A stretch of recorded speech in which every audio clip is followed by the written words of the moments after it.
David Bettencourt. I'm a local filmmaker from Providence, Rhode Island. Well, I'm from Harrisville, Rhode Island, but nobody knows where that is, so we say Providence. 4 films to this point. You Must Be This Tall, The Story of Rocky Point Park, On the Lake, Life and Love in a Distant Place, It's a Bash, and Behind the Hedgerow. Received a master's degree in film from Boston University. I got a bachelor's degree at the University of Rhode Island in journalism, which I'm really glad I didn't go into journalism. I wanted to be like the next great newspaper reporter. My early influences were cheesy horror films, Sam Raimi, Evil Dead 2. I watched a lot of really bad horror films. That's where I first started to fall in love with movies. My father made me watch a lot of westerns growing up, so I like a lot of westerns. I went to school primarily to be a narrative filmmaker. You know, I still want to make a cheesy horror film, desperately, and I will. Oh yes. But you know, documentary filmmaking for me was an opportunity to tell a story. I've always been intrigued by nonfiction, and for me it was a way to tell a story and tell people stories. So you know, you look at Rocky Point.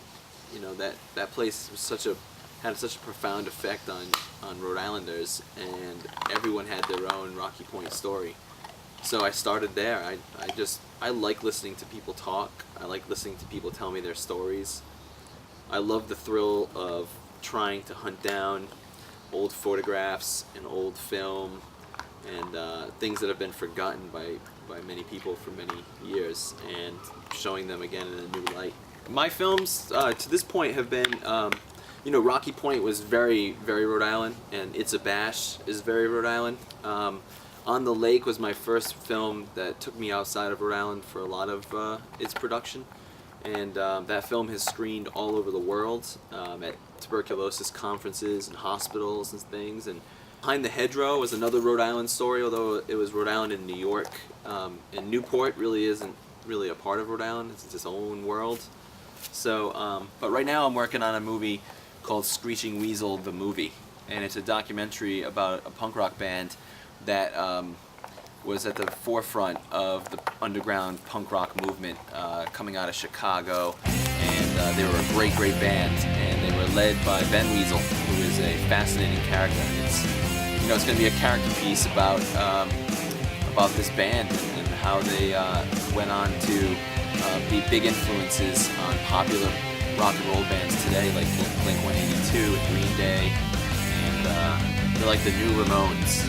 So that's going to take me to Chicago, LA, New York. Every single movie premiere so far, we've had 4 of them, and I felt the same way at all of them. Just, you know, it's like having a child birth, I guess. Maybe not.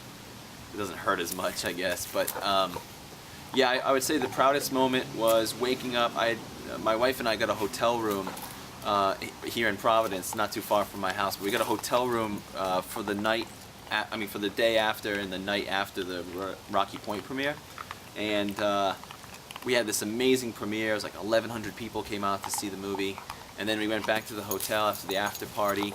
And we woke up the next morning, and I was on the front page of the Providence Journal, and it talked about the film's success, and you know, that was pretty awesome.